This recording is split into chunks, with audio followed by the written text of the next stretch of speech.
কলেজীয়া ছাত্ৰ ছাত্ৰী কিয় এনেকৈ দৌৰি আছে?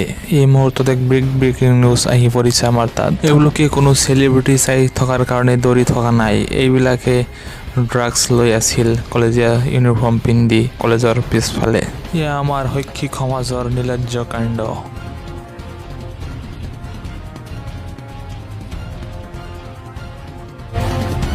কি আৰু ইয়াত সদায় দিনে এনেকুৱাই কৰি থাকে। ল'ৰা ছোৱালীবিলাক ইয়াত বেয়া কামো কৰি থাকে, মই দেখিও পাওঁ কেতিয়াবা। সেইবিলাক এইফালে মোকে বেয়া পায়। আকৌ বাং কোৱা, ড্ৰাগছ কোৱা, এইবিলাক বেজী মাৰাবিলাক পানী নিদিলে মোক দম দিয়ে। মই তেতিয়াও কওঁ পানী ক'ত দিম, মোৰ পানী নাই নহয়। মোৰ এইফালে আকৌ মই কোৱাটাৰৰ পৰা পানী লৈ কিনে খাই আছোঁ, মই টিউবৱেল বহাব পৰা নাই।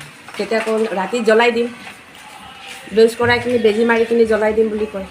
এনেকুৱা কয়। তাৰপিছত ছোৱালীবিলাকতো বহুত বদমাচি কাম কৰে। এই পেচাবৰ পৰা জেগাতে সিও এইখিনি বেয়া কাম কৰি থাকে।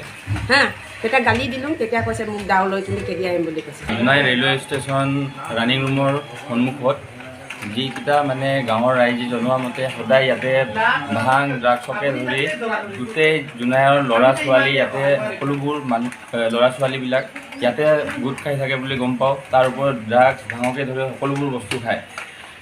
গাঁৱৰ ৰাইজে জনোৱা মতে জনোৱাৰ বাবে আমি এনেই সংগঠন আৰু আমাৰ ছাত্ৰ সন্থাৰ ল'ৰাবিলাকে ইয়াত আহি গম পালোঁ যে সঁচাকৈ ইয়াত ভাং দুজনী ছোৱালী আৰু দুজন ল'ৰা ভাং খাই ৰানিং ৰুমৰ এই জিৰণি ঘৰটোত ভাং খাই উৎপাত কৰি আছে আৰু নানা ধৰণৰ অশ্লীল বাক্য কৈ আছিলে।